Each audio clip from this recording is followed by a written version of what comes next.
Hemos trabajado ya con la parte de conjuntos ortonormales.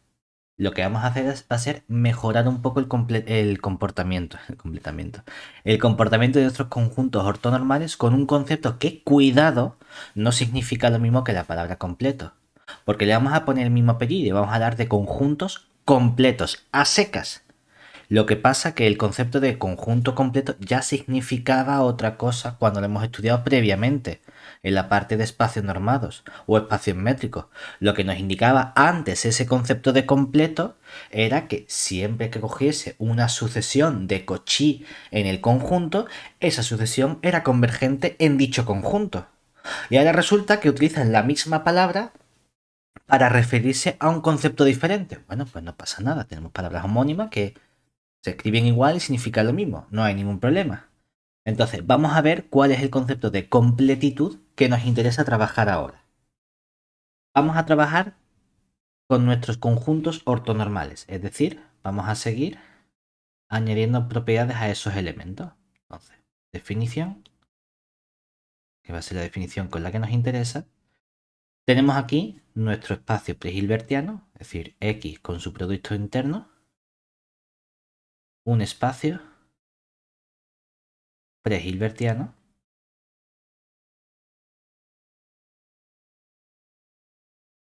y vamos a coger un subconjunto, lo estamos llamando M todo el rato, ¿verdad? M contenido en X, que sea un conjunto ortonormal. Entonces, decimos que nuestro M es completo si tenemos dos posibles definiciones. La definición habitual que hemos trabajado era con el concepto de perpendicularidad u ortogonalidad de los elementos del conjunto. Es decir, si se verifica alguna de las siguientes propiedades.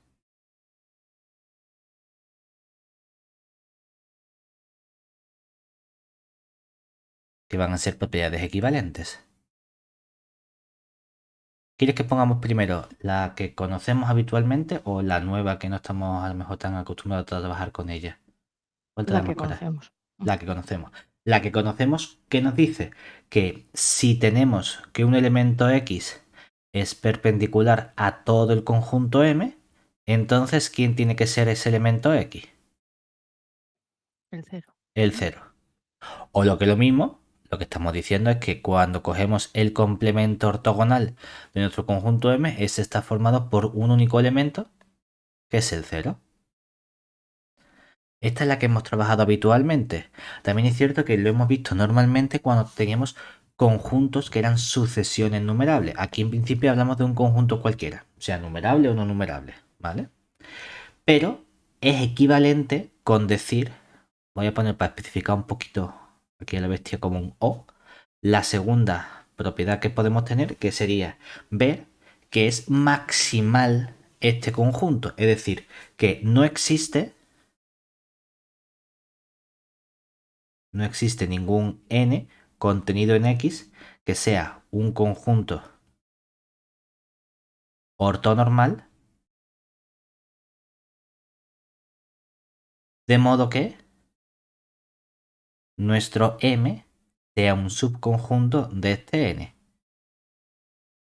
Pero subconjuntos para nosotros a lo mejor es que pueden ser iguales, queremos que M y N sean distintos, es decir, que esté contenido propiamente en nuestro conjunto N, ¿vale? No hay otro más grande.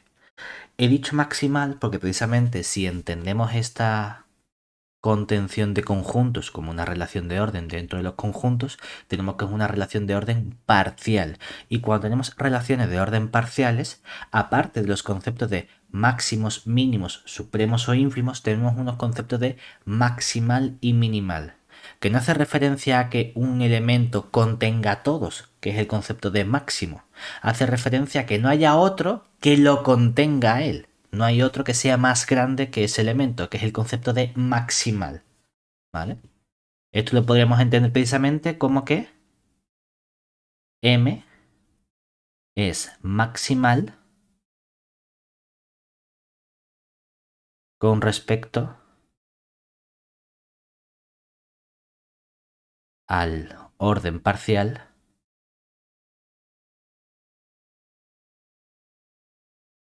de la contención de conjuntos, ¿vale? Bueno, pues vamos a ver efectivamente que estas dos formas de entender este concepto de completitud son equivalentes, es decir, veamos que ambas definiciones, voy a poner definiciones, la hemos puesto realmente en una, ¿no? Pero podríamos haber puesto como dos definiciones distintas, o una definición y una caracterización, son equivalentes.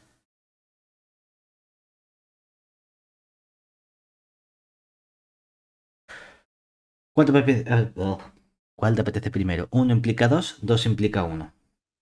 1 implica 2. Uno implica dos significa que vamos a partir de nuestro concepto habitual de completitud o de que sea un conjunto completo. Es decir, partimos de que si tenemos un elemento que es ortogonal al conjunto, ese elemento tiene que ser elemento nulo. Bueno, pues supongamos, por reducción al absurdo,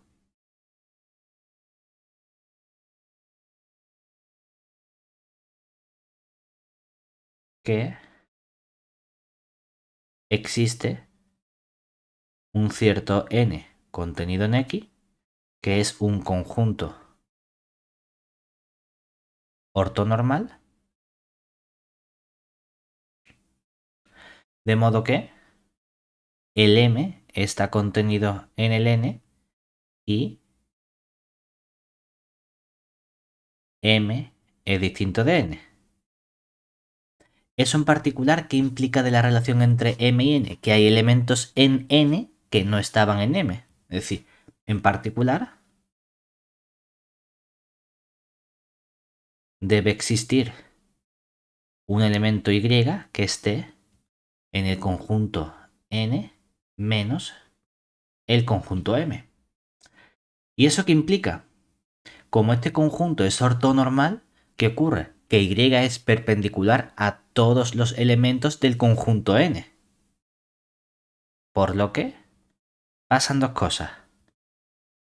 Por un lado, como y pertenece a n, entonces el y es perpendicular con cualquier otro z para todo z que cojamos de n y con z distinto del y, ¿no? Por lo que, si cogemos los elementos del conjunto m, porque el m está contenido, es decir, como m está contenido en n, sabemos que nuestro y también es perpendicular a todos los elementos de m, es decir, y es perpendicular al conjunto m. ¿Bien hasta ahí? Sí. Como estamos partiendo de 1, que y sea perpendicular a m por 1 que nos implica que y tiene que ser 0, ¿no? Pero como y pertenece a n, entonces, ¿qué ocurre con este y? Que tiene que ser un elemento que ¿qué norma tiene? 1. Vamos a poner norma del conjunto X, tiene que tener norma 1. Pero entonces, el y no puede ser 0.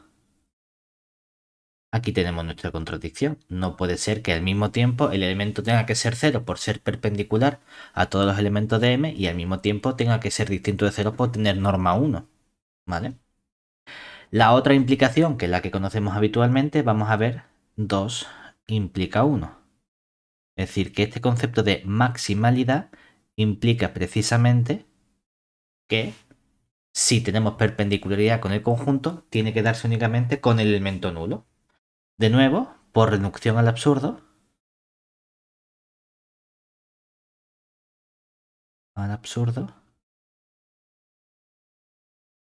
aquí supongamos que existe un elemento, podemos llamarlo a lo mejor también Y, que esté, que sea distinto de cero, de modo que ese elemento Y es perpendicular al conjunto M. ¿Qué ocurre? Si el elemento Y es perpendicular, pero no es cero, a lo mejor mi elemento Y no tiene norma 1. ¿Puedo conseguir un elemento de norma 1? Fácilmente, cojo el elemento Y y lo divido entre su norma, que sé que puedo dividirlo porque el elemento Y no es nulo. Es decir, luego, tomando nuestro conjunto N, dado por al elemento M le vamos a añadir el elemento Y entre la norma de SY, tenemos que este conjunto, ¿cómo es? N es un conjunto ortonormal porque el elemento Y era perpendicular a todos los elementos previos y todos los de M lo son entre sí. Tiene norma 1 porque todos los elementos de M tenían norma 1 por ser M ortonormal y hemos añadido un elemento de norma 1 donde además N contiene al conjunto M. Y además lo contiene propiamente porque hemos elegido algo que no estaba en ese conjunto. Con I no pertenece, vamos a poner con nuestro M distinto de N. ¿Vale? O sea que tenemos aquí nuestra contradicción porque por la parte 2 estamos suponiendo el qué. Que no podíamos encontrar ese conjunto N que fuese maximal, ¿verdad? Pues ya lo tenemos, entonces me da igual que trabajemos con alguna de estas dos definiciones. Ahora, si recordamos cuando hemos trabajado con los espacios de Hilbert, justamente nuestros conjuntos ortonormales completos, habitualmente a estos conjuntos ortonormales completos le hemos puesto otro nombre, es decir, nota, habitualmente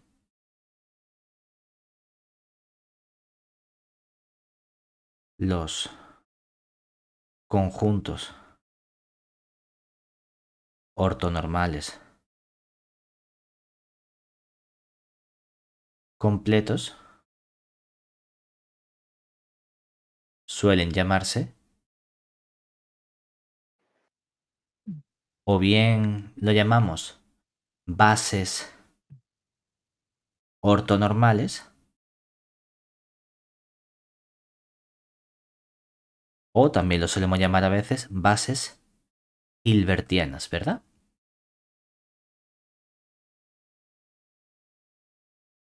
Pero, y aquí hay un pero,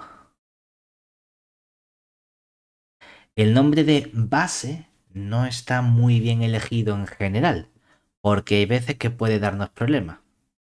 Si pensamos en los tipos de espacios con los que nosotros trabajamos, aquí estamos añadiendo un apellido de completo a nuestros conjuntos ortonormales. Si nuestro espacio ya tenía ese apellido de completitud, es decir, en los espacios de Hilbert, entonces es posible que no se lleve bien con nuestras bases hilbertianas. ¿En qué sentido? En el sentido de ver que estas bases ortonormales, es decir, que estos conjuntos ortonormales completos fuesen bases de Hamel de nuestro espacio. Es decir, pero en general, o en espacios de Hilbert, que son espacios que ya son completos, no son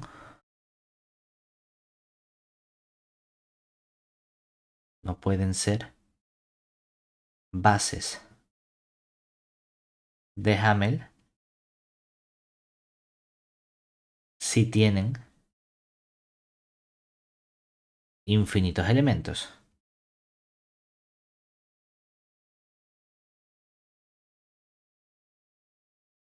¿Vale? Es decir, que no se lleva muy bien ese modo de llamarlo base con ese concepto de base habitual que teníamos del espacio. ¿Vale? ¿Recuerdas cuál había sido la idea de la demostración que teníamos en ese caso? El ver cómo eso fallaba precisamente en espacios de Hilbert. Hemos hecho una construcción donde buscamos elementos que fallasen en los dos tipos de representaciones que teníamos. Es decir, la idea que vimos en su momento, voy a poner en efecto, una mini demostración, si tenemos nuestro X con su producto interno, que sea un espacio de Hilbert,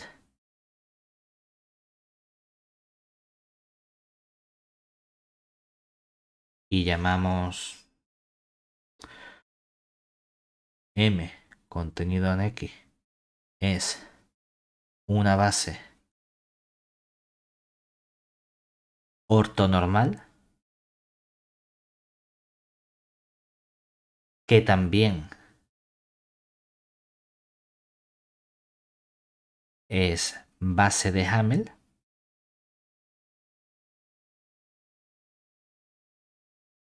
con infinitos elementos,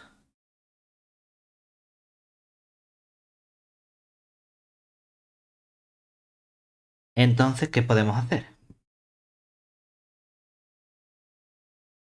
Por un lado, por ser una base de Hamel que tiene infinitos elementos, vamos a poder elegir esos elementos para dar una representación de unos escalares que tengamos en nuestro conjunto. Entonces, como este conjunto M es infinito, pues tendremos o existirá un subconjunto o una sucesión, depende de cómo lo queramos poner, una sucesión X sub... ¿Hemos utilizado la n para algo? No la hemos utilizado para nada, ¿verdad? Podemos poner X sub n contenida en el conjunto M, tal que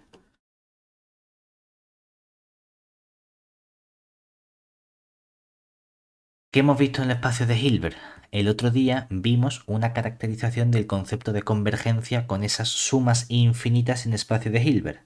Necesitas elegir los coeficientes de modo adecuado. Si eliges una sucesión de coeficientes que estén en el espacio L2 de sucesiones, entonces puedes combinar los elementos del espacio de Hilbert con las sucesiones y ese elemento converge a algo de tu espacio de Hilbert. Y eso se tenía únicamente por la parte de la completitud de Hilbert. Bueno, pues si tomamos la sucesión más sencilla que podemos tener mejor en L2 puede ser 1 partido por n o cualquier múltiplo de eso, es decir, 1 partido n o 1 partido n cuadrado o 1 partido n al cubo, lo que nos apetezca, de n que está en L2, entonces esta serie, sumatorio desde n igual a 1 hasta infinito, de los coeficientes 1 partido n cuadrado por los elementos x sub n, converge a un cierto elemento x que está en nuestro espacio de Hilbert x mayúscula. ¿Bien hasta ahí? Sí. Pero, ahora viene lo guay. Este x al que converge esta sucesión o esta serie es un elemento de tu espacio. Y resulta que tu M es una base de Hamel. Y como es una base de Hamel, tienes que ser capaz de encontrar una cantidad finita de elementos de esa base de Hamel que te permitan expresar este elemento X como combinación lineal finita de los elementos de la base. Oye, pues si a lo mejor hemos cogido ya X sub n, vamos a ponerle otro nombre a los elementos finitos. Vamos a llamarlo Y1, aunque también estén en el conjunto M. Es decir, por otro lado, por el comportamiento de base de Hamel,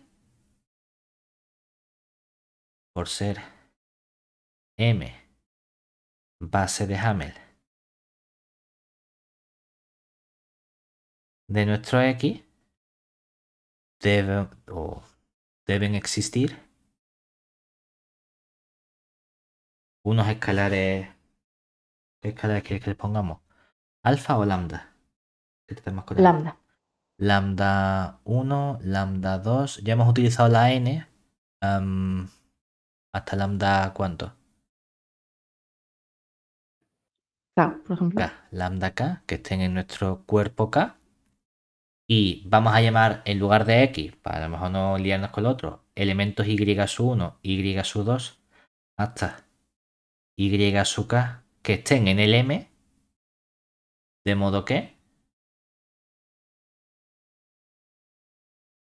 podemos expresar este elemento X como una suma finita, es decir, desde I igual a 1 hasta el K, de esos coeficientes lambda sub I por los Y sub I.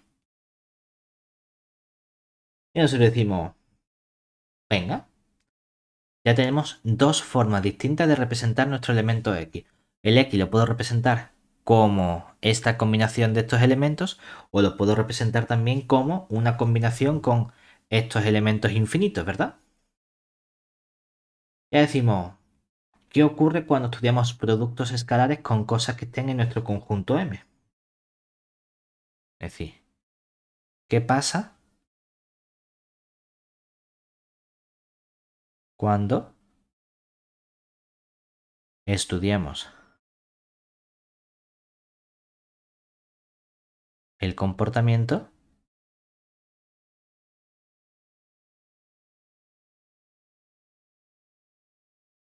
del X anterior con otro elemento Y del conjunto M? Claro, el modo que nosotros tenemos de estudiar comportamiento es, vamos a ver qué ocurre con el producto escalar, a ver si son perpendiculares o no, a ver si nos sale cero o nos sale otra cosa distinta. Es decir, tenemos entonces,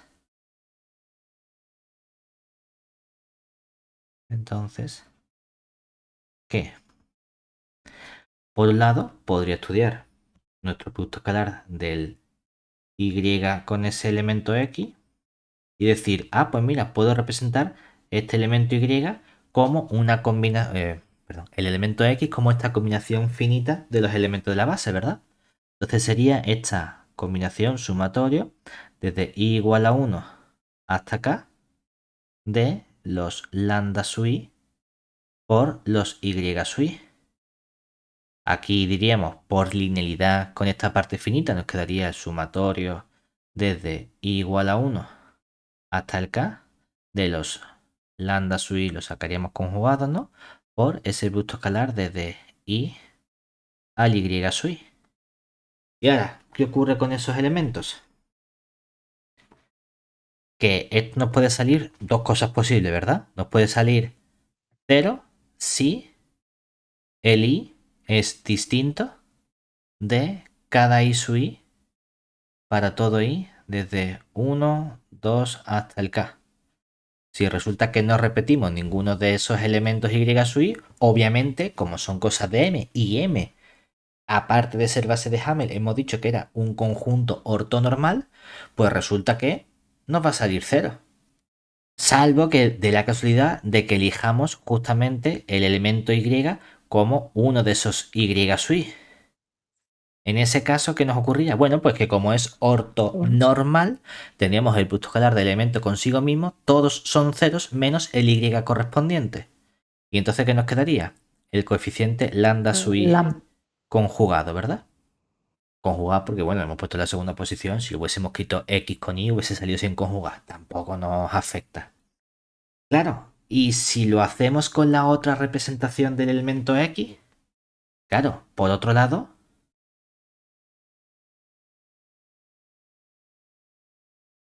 también podría estudiar este producto escalar del Y con el X y decir, ah, pues esta representación de Y con el X sería coger el Y con ese sumatorio desde n igual a 1 hasta infinito de, aquí hemos puesto los coeficientes 1 partido n cuadrado por los elementos X sub n. ¿Y ahora qué ocurre con estos elementos? Mismo comportamiento, ¿verdad? Solo que, ¿qué ocurre ahora con esta parte? Que esto, ¿cuánto nos puede quedar? Pues si resulta que el Y es distinto de todos los X sub n, para todo n natural, entonces ¿qué pasa? que este producto escalar, ¿cuánto nos sale? 0, ¿verdad? 0. Pero Ujú. si el y coincide con algún x o n, ¿cuánto nos queda esto aquí? El coeficiente, que sale conjugado, pero como es un número real, ¿verdad? Nos queda simplemente 1 partido n cuadrado. Ahora, fíjate, tú dices, parece que no hay problema, ¿verdad? Podría quedarme 0 igual a 0 o el lambda sub conjugado igual al 1 partido n cuadrado. Pero en la parte de arriba tengo una cantidad finita de elementos y sub i. En la parte de abajo tengo una cantidad infinita de elementos x sub n. Yo puedo, sin ningún problema, elegir el elemento y de modo que sea distinto de los y sub i, pero que coincida con alguno de los x sub n. Y puedo hacer esto porque tengo infinitos elementos abajo y tengo finitos elementos arriba. Por lo tanto, no pueden ser todos iguales. No pueden ser todos iguales porque en un sitio hay una cantidad finita y en otro sitio hay una cantidad infinita. Forzosamente va a haber algún elemento x sub n que no coincida con el elemento y sub i de la base de Hamel. Fijo que puedo encontrar ese elemento y. ¿Qué hacemos entonces? Elige ese elemento y. Elige ese elemento y que sea el x sub lo que sea. Va a haber un x sub j que no coincida con uno de los y sub i. Y cuando tomes ese elemento y, la parte de arriba con la representación como base de Hamel te daría 0. Y sin embargo, la parte de abajo, como representación de la convergencia de Hilbert, te daría 1 partido el j cuadrado. No puede ser. No puede ser que una vez sea 0 y otra vez sea 1 partido j cuadrado. Por lo tanto, ¿dónde está el fallo en esa representación? En haber supuesto que este conjunto ortonormal completo era también una base de Hamel. Aquí tenemos nuestra contradicción. ¿Vale? ¿Bien hasta ahí? Sí. Pues vamos a ver precisamente cuál es el buen comportamiento que sí presentan nuestras bases ortonormales en nuestros espacios prehilbertianos. Para empezar, siempre vamos a ser capaces de encontrar bases ortonormales completas, o sea, conjuntos ortonormales completos. Y precisamente eso proviene del mismo o de un hecho similar al que teníamos en espacios vectoriales de dimensión finita. En espacios vectoriales de dimensión finita, a lo mejor no siempre teníamos ese concepto de base cuando trabajamos con un conjunto, porque hablábamos de algo que fuese linealmente independiente y un sistema de generadores. Y a lo mejor me faltaban elementos y teníamos un resultado que era el teorema de la base incompleta que me dice siempre que tú tengas algo que sea linealmente independiente vas a ser capaz de ampliarlo a una base de tu espacio vectorial. Lo mismo vamos a tener con el concepto de las bases ortonormales en nuestros espacios prehilbertianos. Si tienes un conjunto que sea un sistema ortonormal o un conjunto ortonormal, vas a poder ampliarlo a lo que te falta para llamarlo base ortonormal. Es decir, vas a poder añadirle cosas para convertirlo en algo completo. Y nuestro resultado fundamental, teorema, lo vamos a reescribir un poco distinto de cómo aparece en el libro. Vamos a poner sea nuestro x con su producto escalar un espacio prehilbertiano.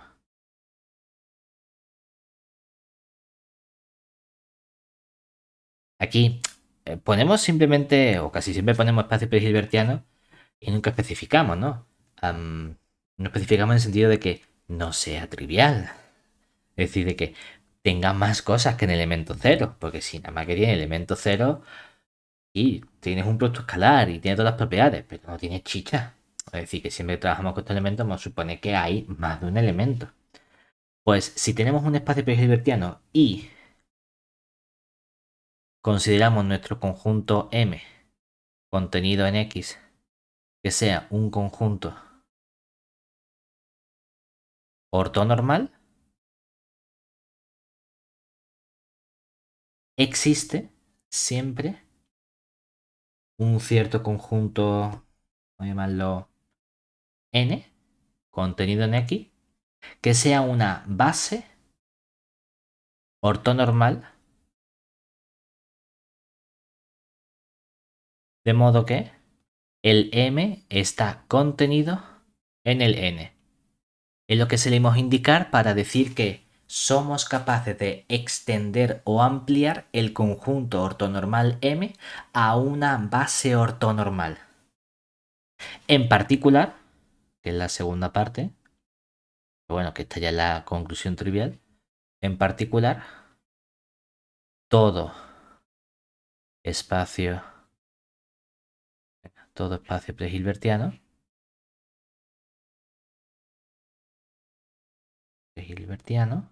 posee una base ortonormal.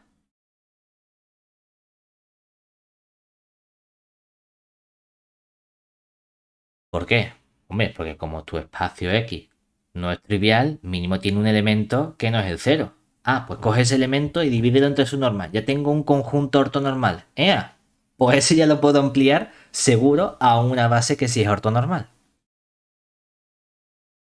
Esta parte está muy guay. Este es el teorema fundamental de que te hablaba al principio.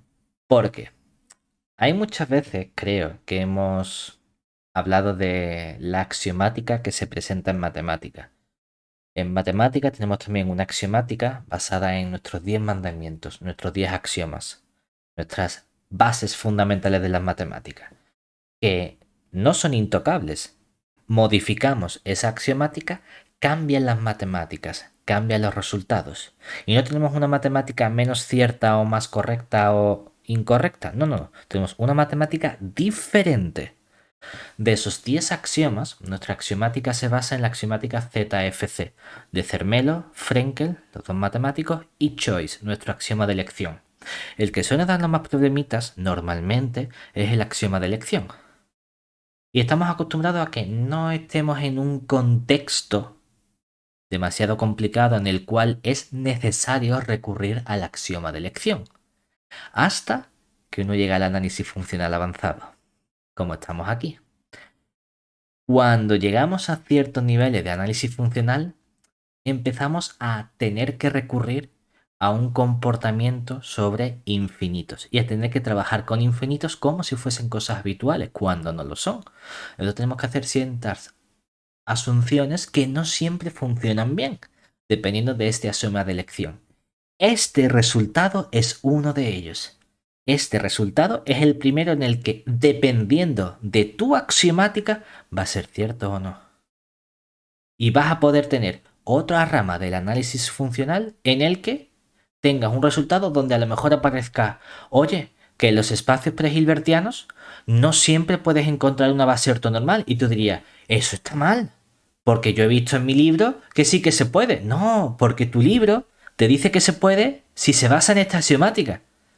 Si el libro de Japón o el libro de Noruega, por decir otro sitio, decide que en lugar de coger el axioma de elección, coge otro axioma diferente, entonces ya no funciona bien.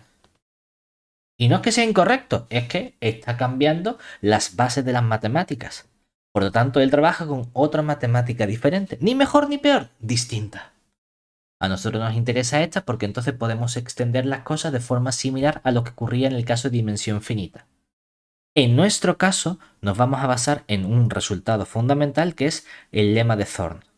Y el lema de Thorne es equivalente en cuanto a comportamiento al axioma de elección. Es decir, es uno de los primeros resultados que vamos a ver que si quieres en tu axiomática de 10 elementos puedes quitar el axioma de elección y meter el lema de Thorne. Entonces, vamos a poner la demostración.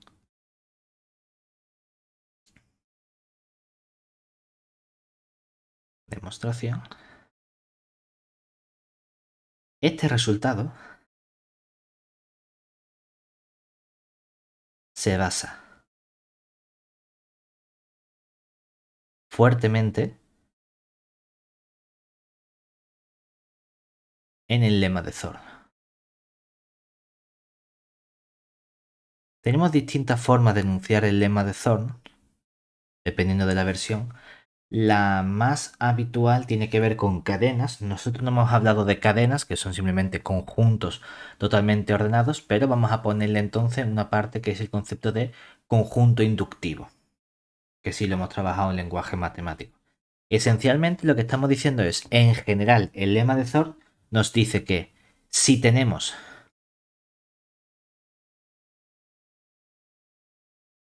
un conjunto parcialmente ordenado o con un orden parcial, me da exactamente igual, lo mismo es que lo mismo, donde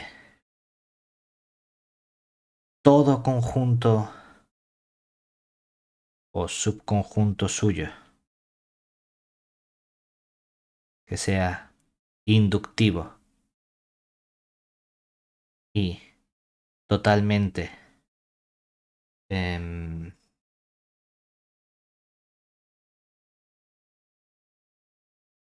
ordenado,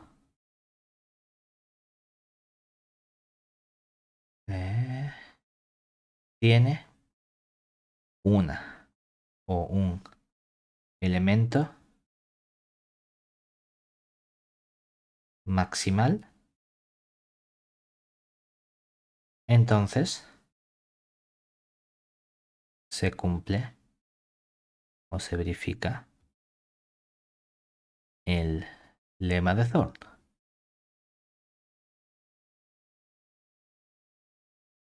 Vamos, que esencialmente el lema de Thorne nos dice, si tienes un conjunto parcialmente ordenado, todo subconjunto inductivo y totalmente ordenado suyo tiene un elemento maximal.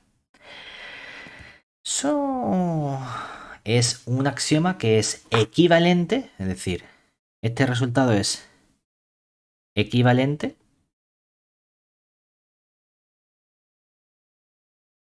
a suponer cierto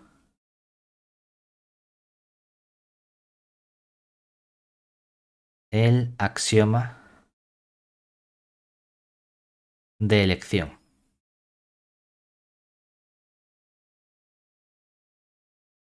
Entonces, ya con este resultado empiezan a pasar cosas raras, ¿vale?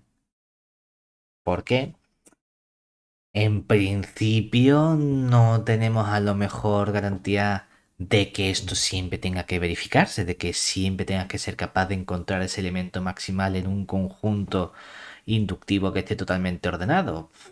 No lo sabemos.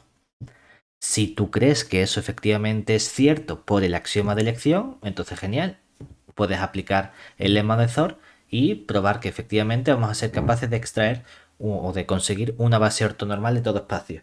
Si tú dices que yo no creo que sea cierto el axioma de elección, porque trabaja con infinito y eso no se lleva bien, recuerda que el axioma de elección, explicarlo es una tontería en el sentido de, si tú coges tres cajas que tienen elementos, tú puedes elegir un elemento de cada caja. Si tienes cinco cajas que tienen elementos, puedes elegir un elemento de cada caja, como si fuesen cajones del armario. Si hay 200 cajones en tu armario, tú puedes abrir cada cajón y elegir algo de cada cajón.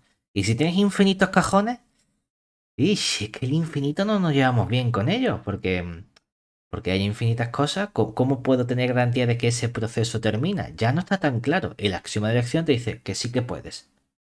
Pero si te dicen, no, no puedo, entonces empiezan a fallar cosas, como este resultado. Bueno, pues vamos a ver precisamente cómo podemos demostrarlo basándonos en este lema de Thor.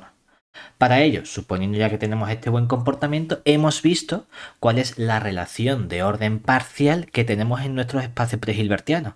Como estabas trabajando con conjuntos, esa relación de orden parcial es la contención de conjuntos, que sabemos que es parcial porque a lo mejor los elementos no siempre está uno contenido en el otro, a lo mejor simplemente tienen elementos en común o no tienen nada en común, no lo sé.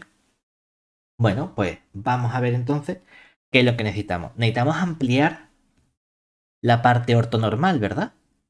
Bueno, pues supongamos que tenemos nuestro conjunto M contenido en X que sea un conjunto ortonormal. Entonces, vamos a considerar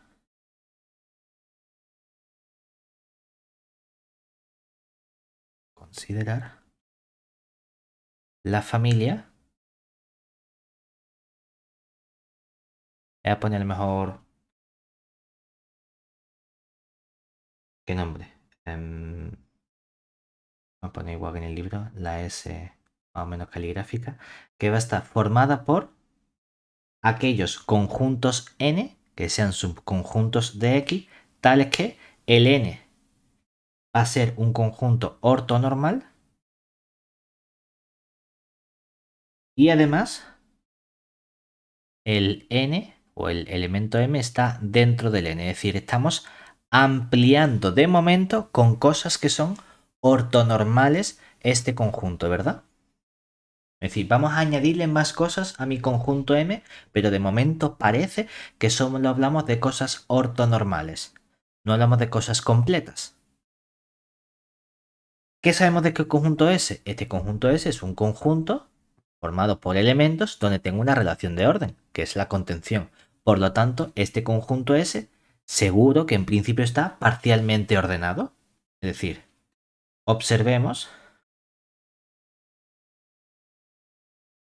que S está parcialmente ordenado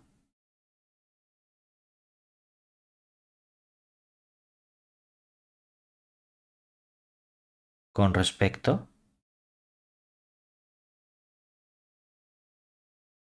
a la contención de conjuntos. ¿Qué necesitamos entonces nosotros para definir un conjunto que sea o aplicar nuestro lema de Thor? Necesitamos dar un conjunto que sea o que esté totalmente ordenado, ¿verdad? Entonces, vamos a ver precisamente que tenemos ese conjunto totalmente ordenado con un buen comportamiento. Bueno, pues veamos. Aquí justamente nos hace falta esta parte de conjunto o de subconjunto inductivo totalmente ordenado. La parte de inductivo que nos está diciendo que siempre podemos encontrar una cota superior de ese conjunto, un siguiente. Bueno, pues vamos a ver que efectivamente eso funciona con la siguiente familia, es decir, sea entonces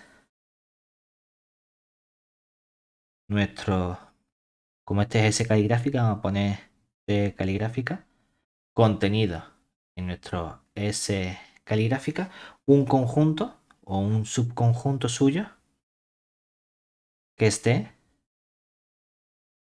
totalmente ordenado.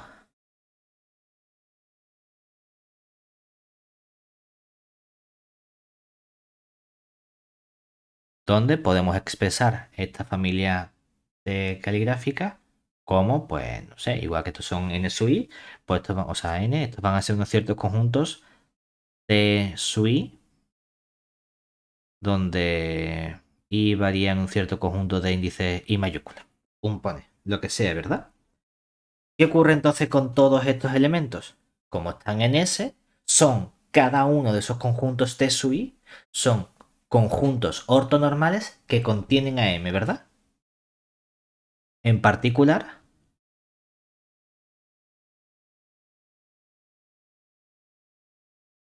si consideramos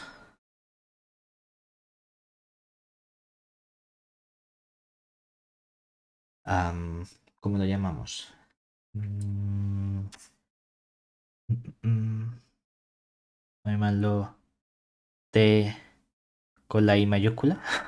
La anotación a lo mejor no es muy buena, ¿no? Pero hoy estoy un poquito espeso en cuanto a anotación. Vamos a coger la unión de todos estos elementos I mayúscula de los T sub I. Tenemos que,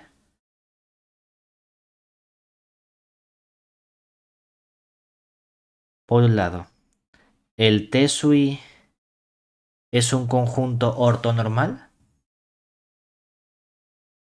Cada uno de estos T sub I son ortonormales, ¿verdad? Por lo tanto, me da igual que tengan elementos repetidos o no. Los elementos repetidos no los pongo dos veces. Pero todos los elementos que estoy añadiendo yo en ese conjunto T sub i grande son elementos que son todos perpendiculares entre sí y que además tienen norma 1. Por tanto, este conjunto T sub i es ortonormal. Y además, el M está dentro de cada conjunto T sub i minúscula para todo i de nuestra familia de índices. Por lo tanto, si hago una unión, la unión de los m en el i, que sigue siendo m, el m también está contenido en la unión de todos, que es este t sub i mayúscula, ¿verdad? ¿Eso qué significa? Que tenemos entonces una cota superior que además ¿dónde está? Está además en el conjunto T caligráfica. Es decir, tenemos así que nuestro T su I mayúscula es una cota superior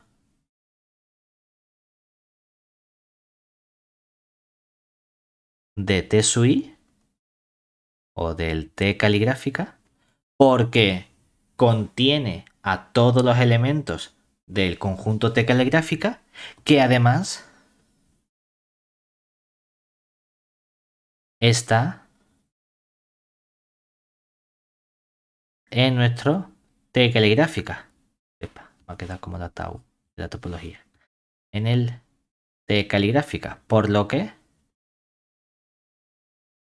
este T caligráfica es un conjunto inductivo. Anda, mira qué bien. Si tenemos un conjunto inductivo que está totalmente ordenado, ¿qué ocurre entonces con ese conjunto T? Por el lema de Thor y únicamente por el lema de Thor, ¿qué ocurre entonces? Pero un elemento máximo. Exactamente. Por lo tanto, gracias al lema de Thor,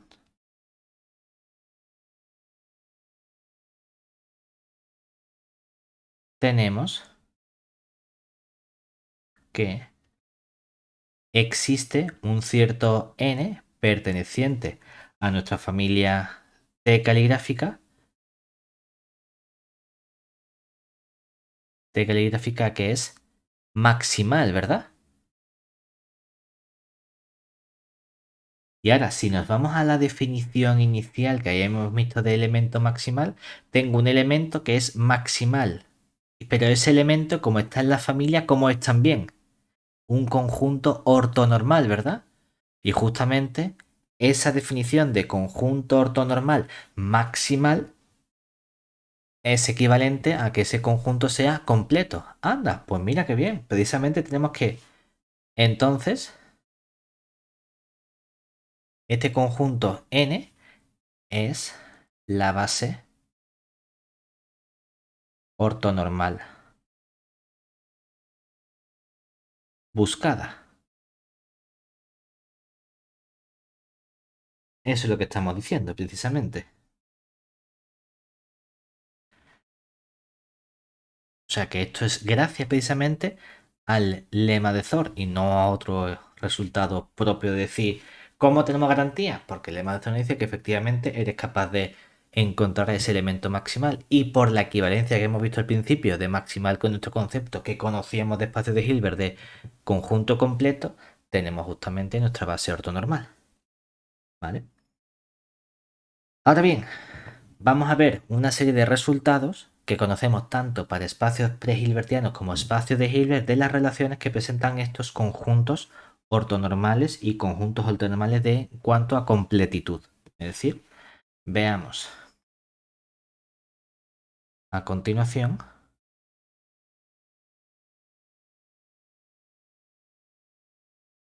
unos resultados,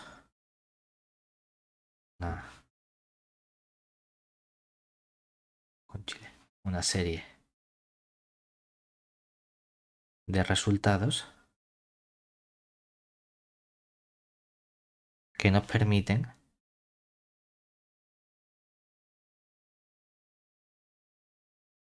establecer relaciones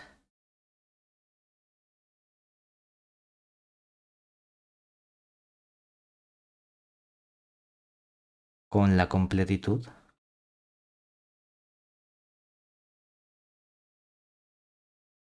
en espacios pre-hilbertianos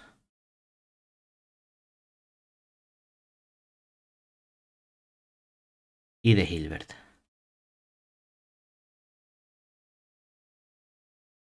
Los he puesto por separado, pero a lo mejor juntos todos los de tres hilbertianos entre sí, los de Hilbert entre sí. Bueno, vamos a ir poniendo algunos de ellos. Por un lado, Primer resultado que tenemos para espacios prehilbertianos. Es decir, sea nuestro X con el producto interno un espacio prehilbertiano. Esto realmente son cosas que ya conocíamos de la parte de la asignatura de espacio de Hilbert. Si tenemos nuestro conjunto M contenido en X, que sea un sistema o un conjunto ortonormal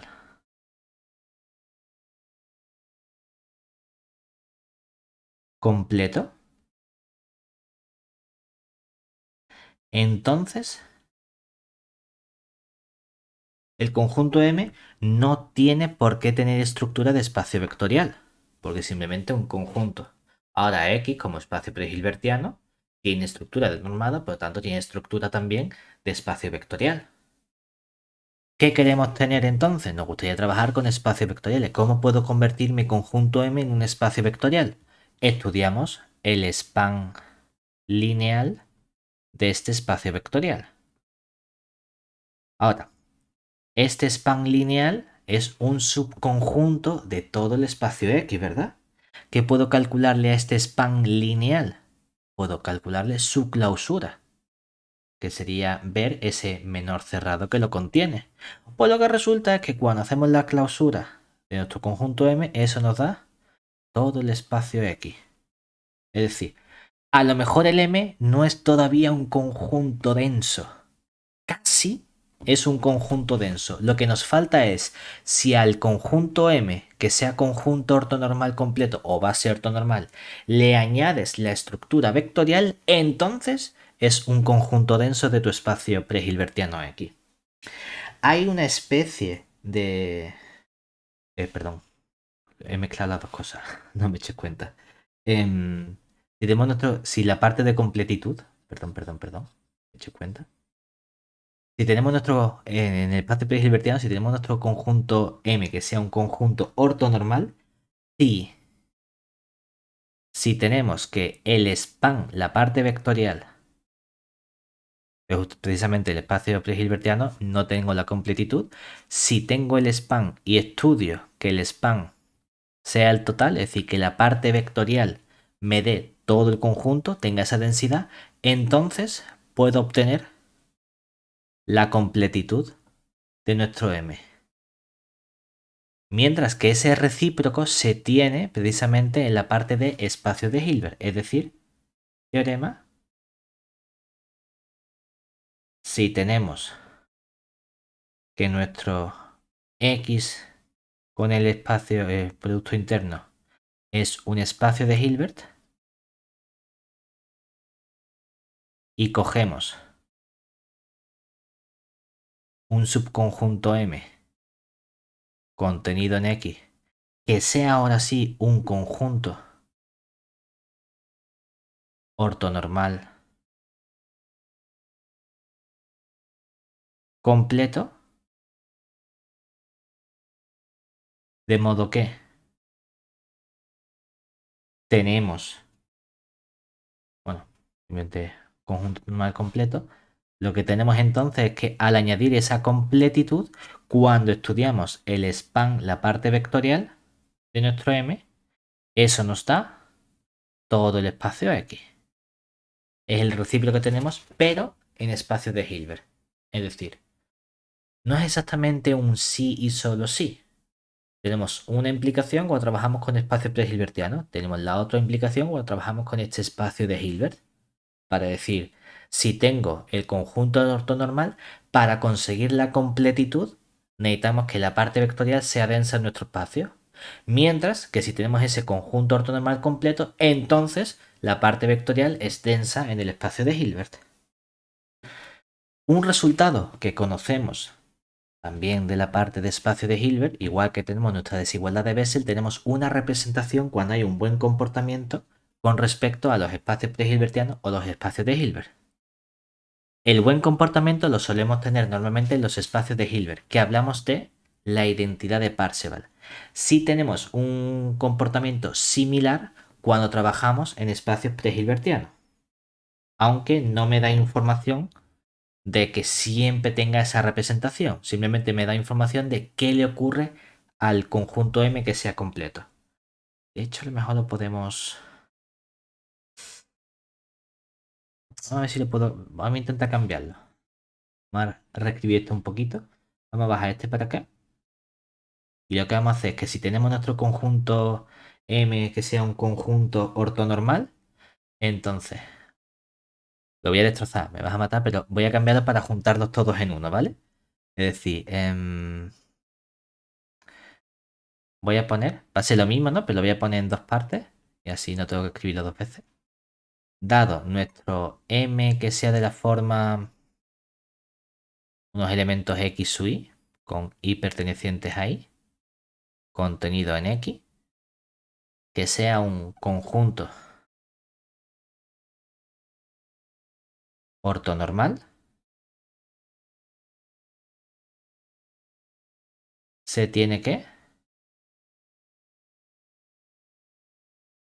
por un lado, primer resultado, el que hemos puesto antes. ¿Qué me hace falta para garantizar la completitud de este conjunto ortonormal? Necesito que el span, la parte vectorial, sea densa en el espacio. Es decir, si cuando cogemos el span, la parte vectorial, y cogemos la clausura y eso es denso en nuestro espacio X, entonces M es completo. Vale.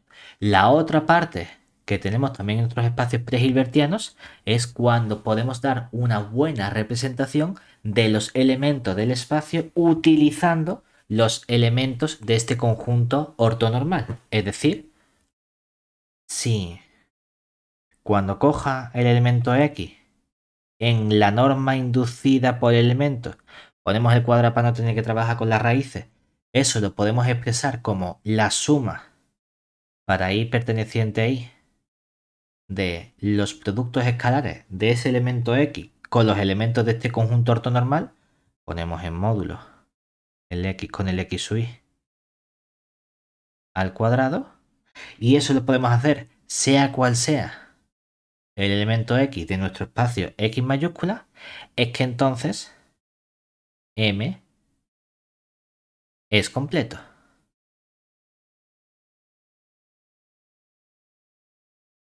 Esto tiene su mejora precisamente en espacio de Hilbert. La mejora no es que me diga si esa representación es cierta, la mejora es la identidad de Parseval que me dice que esa representación siempre es cierta. O lo que es lo mismo, lo podemos expresar del mismo modo aquí diciendo si quitamos esta parte y ya añadimos que sea un sistema ortonormal completo, es decir, cogemos nuestro X espacio de Hilbert que sea dado nuestro conjunto M de la forma X sub Y con Y perteneciente a Y contenido en X, que sea un conjunto ortonormal completo, se tiene que... Ya no es si el span es X entonces completo, ahora tengo el recíproco, es decir, en espacio de Hilbert sí que es ese sí y solo sí aquí, que sería 1, el span de nuestro conjunto M es denso en el X. Y no es si se cumple esto el espacio es completo. No, no. En espacio de Hilbert sí que tengo ese sí y solo sí. Es decir, tengo lo que se conoce como la identidad de Parseval. Identidad de Parseval. Que lo que nos dice es que precisamente todo elemento X verifica esta relación. Es decir, la norma del elemento X con la norma inducida por nuestro producto escalar coincide con la suma para todos los elementos de nuestro sistema ortonormal de los módulos de los productos escalares de los X con los elementos al cuadrado a todo elemento X cojamos de nuestro espacio de Hilbert. ¿Vale? Ese es el buen comportamiento que tenemos precisamente en los espacios de Hilbert, que mejoramos las relaciones que teníamos de los espacios pre-hilbertianos. Y así nos queda mucho mejor, creo que queda mejor estructurado así, que te haber puesto los cuadros resultados, ¿vale? Esto precisamente lo vimos en su día con un resultado completo que engloba todas las relaciones entre sí. Ahora, podemos poner todas las relaciones en el caso de Hilbert, aunque hay algunas relaciones, como por ejemplo vemos aquí, que se siguen verificando aunque solamente tengamos un espacio pre-hilbertiano. Es decir, en particular, el teorema gordo que vimos en su día es el siguiente. Teorema sea nuestro X con su producto interno, un espacio de Hilbert,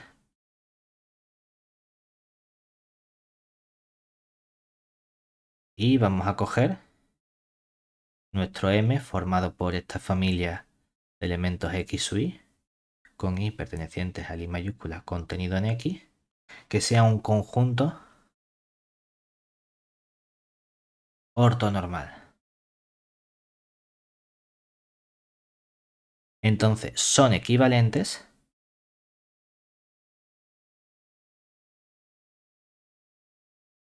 por un lado, decir que el conjunto M es completo. Ya hemos visto aquí que este segundo teorema me da dos equivalencias de la completitud de nuestro conjunto M. Y es que el span sea denso en X o que se verifique la identidad de Parseval. Pero teníamos otras relaciones. ¿Cuáles eran las otras relaciones? Por un lado, poner la definición con respecto al elemento. Es decir, si el X es perpendicular al M, es que entonces el X, ¿quién tiene que ser? El cero. Cero. Claro. Dice, ¿y es una definición? Bueno, sí, la definición depende de si estamos hablando de la definición de completitud habitual de Hilbert o si estamos trabajando con la completitud que hemos utilizado de maximalidad. Entonces a lo mejor sería una equivalencia de ese concepto de completitud. Depende de cómo te guste más trabajar.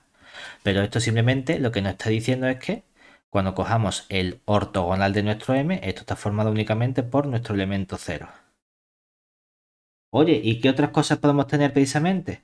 Que podemos dar una representación en términos de este X. La representación ya la teníamos en base a los coeficientes que tenían que estar en L2. Y esos coeficientes que tenían que estar en L2, esos alfa sub i, son justamente los productos escalares del elemento X con cada elemento X sub i. O lo que es lo mismo, puedo expresar el X como la suma para i perteneciente a i de los productos escalares del X con el X sub i, todo eso multiplicado con el X sub i para cualquier elemento X de nuestro espacio. Todos los elementos del espacio de Hilbert admiten una representación donde los coeficientes X y X sub i son elementos que están en L2.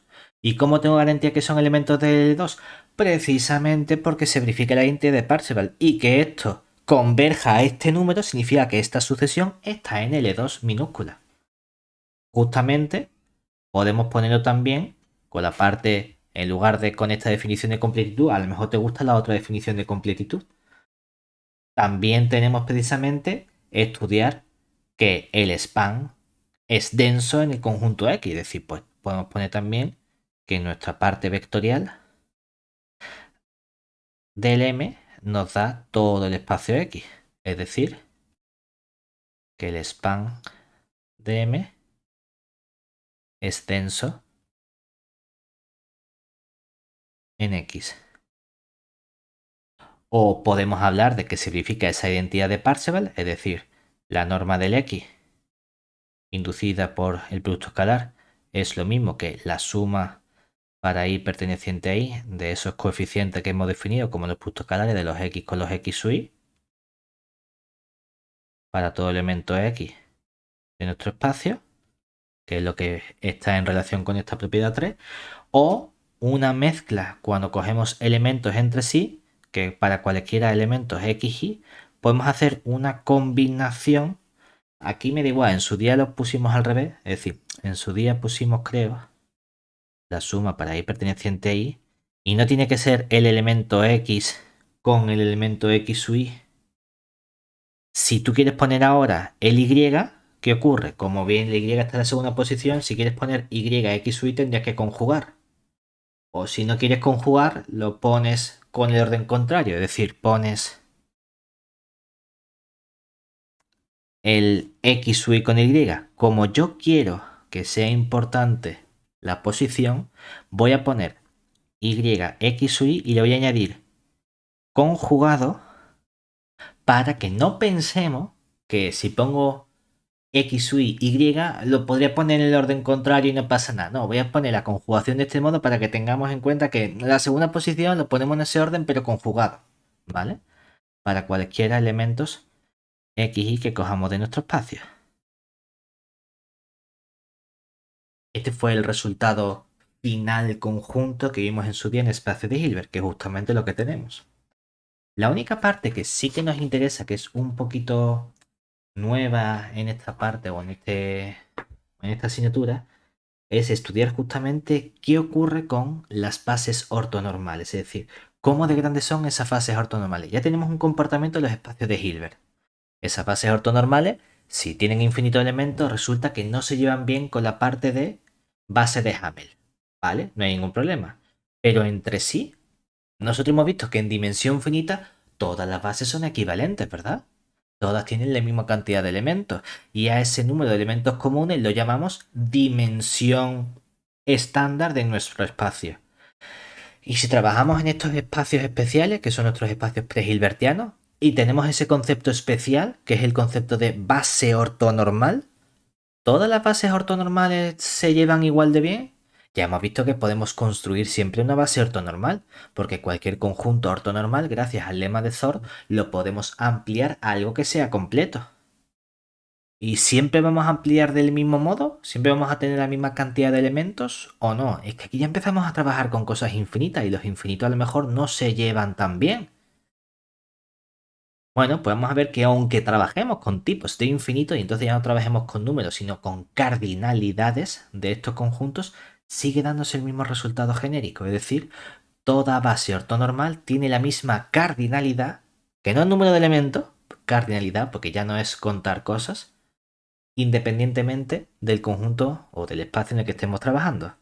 Por lo tanto, a ese número común, que es a esa cardinalidad común, lo vamos a llamar la dimensión de Hilbert de nuestro espacio. Bueno, pues vamos a poner ese nuevo resultado, es decir, la parte y, teorema,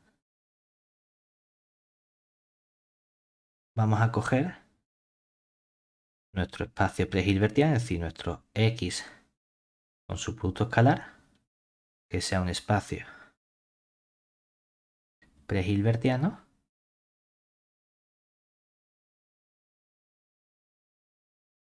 y vamos a coger M, que en principio este pueda estar formado por unos elementos X u Y, con Y perteneciente a Y, y N, que pueda estar formado por unos elementos Y sub J, en principio con J perteneciente a un cierto conjunto de índice J, que sean subconjuntos de X, pero bases ortonormales, es decir, conjuntos ortonormales completos.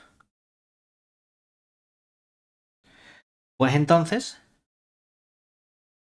lo que tenemos es que el cardinal de M coincide con el cardinal de N. Venga, vamos a verlo. Demostración.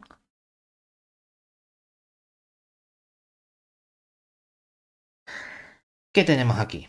Obviamente, en el caso en el que tengamos cosas finitas, aquí no hay nada que hacer porque las cosas finitas es lo que ya sabíamos de nuestros espacios vectoriales habituales. Lo que nos interesa es cuando ese cardinal se extiende a un concepto que es el infinito.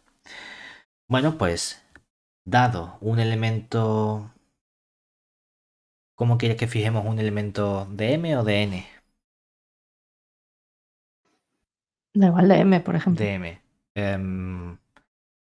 ¿Qué nombre le ponemos?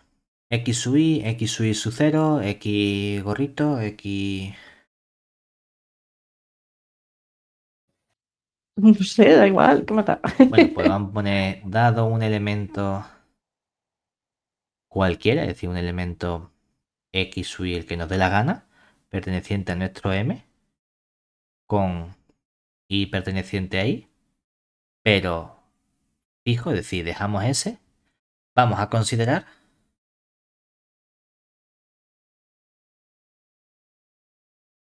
el conjunto o el subconjunto, vamos a llamarlo de los n, y vamos a coger n del x sub y o n sub y o como lo queramos poner para hacer referencia a ese elemento que has elegido concreto, que son los elementos que no son perpendiculares o ortogonales a este elemento x sub y. Es decir, nos vamos a quedar con aquellos elementos de nuestro conjunto n, es decir, aquellos i sub j del n, tales que el producto escalar de este x sub y con el i sub j es distinto de cero. ¿Qué sabemos ya de estos conjuntos? Si recuerdas el otro día cuando trabajamos con los conjuntos ortonormales, cuando cogíamos los elementos que no forman o que no tienen producto escalar cero con los elementos de un conjunto ortonormal, ¿cómo era ese conjunto? ¿Cuántos podía encontrarme ahí? Podía encontrarme una cantidad numerable como mucho. Y lo habíamos hecho con esa parte de ir viendo que fuesen mayor o igual que 1 partido por n. Veíamos entonces que en cada conjunto J sub n había una cantidad finita como mucho m o m. Y entonces teníamos que tener una unión numerable de conjuntos que eran finitos. Pero entonces sabemos que este conjunto de aquí es un conjunto numerable. Esta palabra a lo mejor no nos gusta tanto, vamos a ponerlo con terminología diciendo que el cardinal, que son los elementos con los que estamos trabajando, de cada n de x sub y es Alep 0 para todo i que cojamos de nuestro conjunto i mayúscula. Es decir, fijado cada elemento, cada uno de esos subconjuntos del n son precisamente subconjuntos que tienen cardinalidad Alep 0. ¿Vale? ¿Y esto de qué me sirve? Hombre, estamos cogiendo los elementos i sub j, ¿verdad? Tiene que haber forzosamente algún elemento que sea no perpendicular a los elementos correspondientes. ¿Por qué? ¿Cómo son estos dos conjuntos M y N? Son bases ortonormales, es decir, sistemas o conjuntos ortonormales completos. Si yo tuviese un elemento que fuese perpendicular a todo lo de M, ese elemento, ¿quién tendría que ser? El cero. El cero.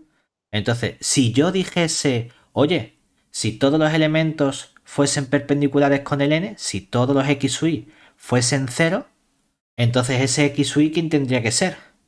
Tendría que ser cero.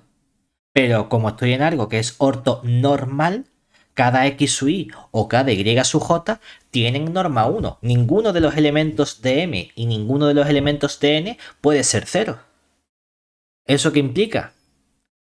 Que tiene que haber siempre mínimo una cantidad que sea no nula. Es decir, observemos que para cada y sub j que cojamos del n, debe existir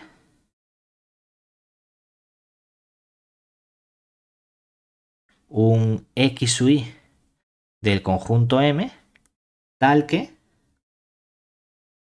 este y sub j cae dentro de uno de estos conjuntos. Es decir, tal que el y sub j pertenece al n de x sub y. En caso contrario, ¿qué ocurriría?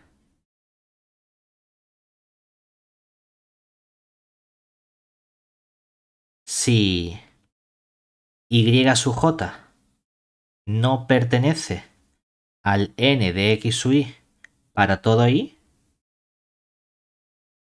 es porque el producto escalar de el x sub y con el y sub j, ¿cuánto tendría que valer? Cero. Para todo elemento i del i, ¿verdad?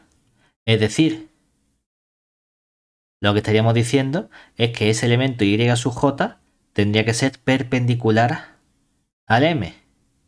Y al ser m completo, sería y sub j igual a 0, lo cual es una contradicción porque el y sub j, por estar en el n conjunto ortonormal, tiene que tener forzosamente norma 1. Y si tiene norma 1, no puede ser elemento 0, ¿verdad? ¿Eso qué implica entonces? Todos los elementos del n están en algún n de x sub i, lo cual significa que puedo expresar el n como unión de sus subconjuntos n de x sub i. Es decir, de este modo podemos expresar el conjunto n como la unión para i perteneciente al i de los n de x sub i, ¿verdad? Pero entonces, ¿qué ocurre con el cardinal de n? El cardinal de n va a ser exactamente igual que unimos tantas veces estos elementos como me indica este cardinal, ¿verdad? Teníamos que coger el cardinal del i mayúscula y eso lo multiplicamos por el cardinal de el n de cada x sub i, ¿verdad? Pero todos estos cardinales, ¿cuánto valen? Alep 0. Y el alep 0, cuando multiplicamos con cardinales infinitos, funciona como el 1 de los números habituales. Es decir, ese cardinal no me aporta nada. Por lo tanto, este producto de elementos, bueno, no es un igual, es un menor o igual porque es una unión, es una contención.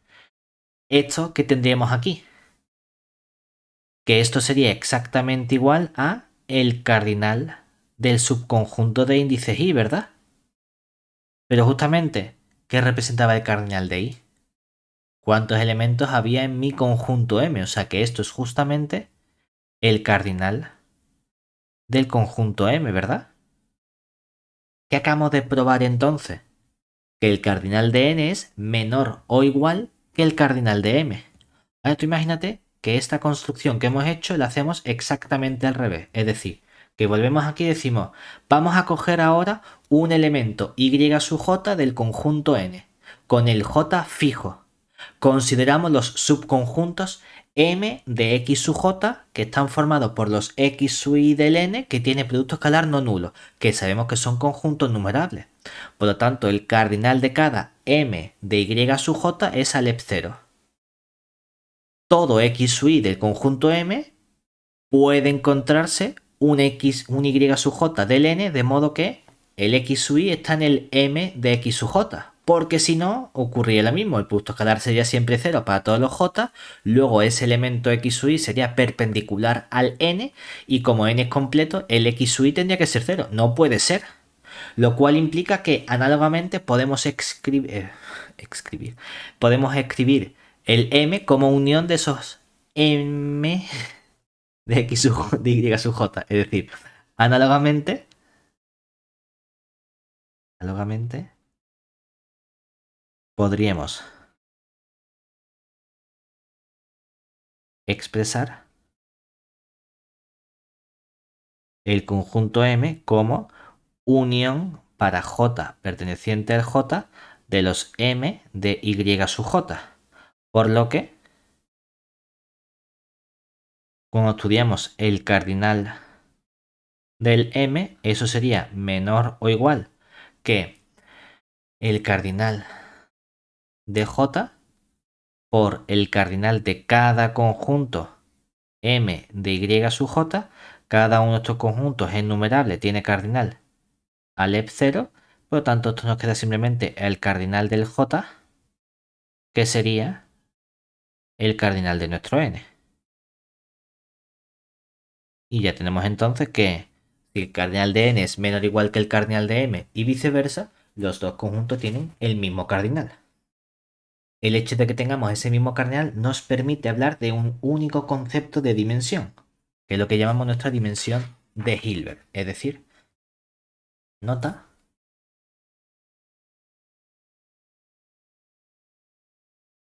este valor común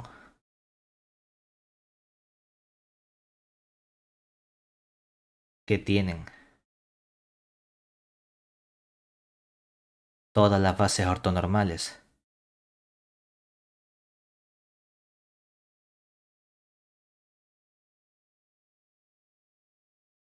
en espacios prehilbertianos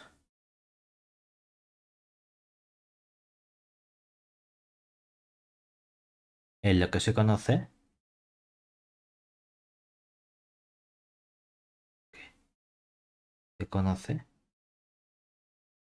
como la dimensión de Hilbert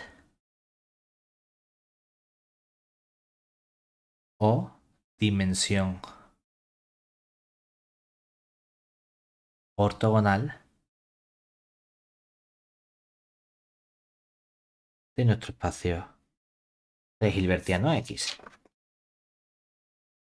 Los dos últimos resultados que podemos ya finalizar son juntamente aquellos que hacen referencia a un comportamiento cuando tenemos elementos infinitos o finitos de nuestros espacios prehilbertianos o de Hilbert, dependiendo del comportamiento.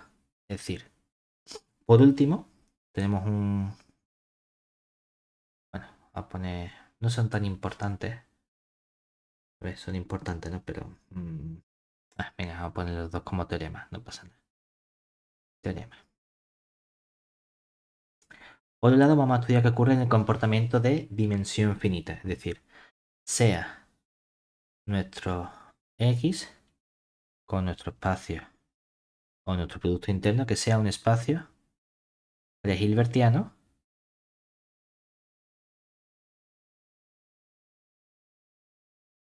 donde tenemos que la dimensión de nuestro X es finita. Entonces, lo que tenemos es que nuestro X es isomorfo a K... perdón, no es isomorfo. Este conceptito, que cuál es el concepto bueno que estudiamos aquí. No la isomorfía, sino la Isometría. isometría biyectiva. Esto es lo que entendemos como decir que es congruente.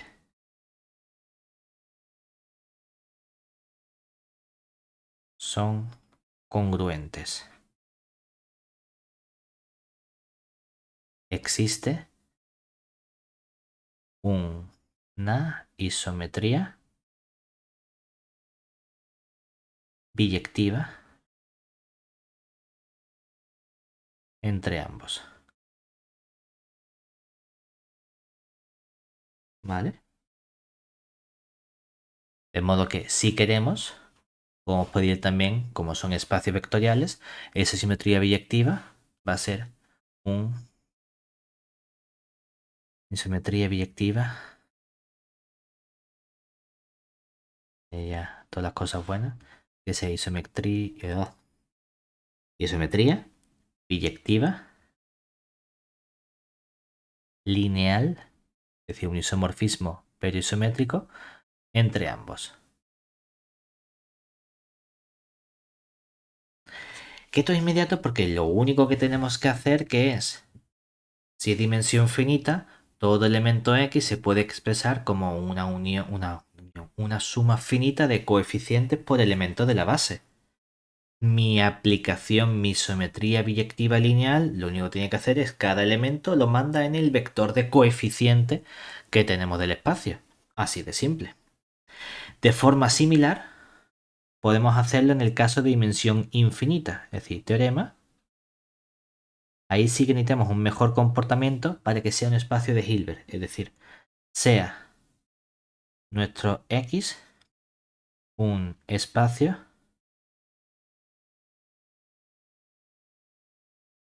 de Hilbert separable, habitualmente solemos poner con el cuerpo los complejos. Aquí también solemos especificar con el cuerpo los complejos, pero en principio en dimensión finita no hay tanto problema. De modo que queremos que tenga dimensión infinita.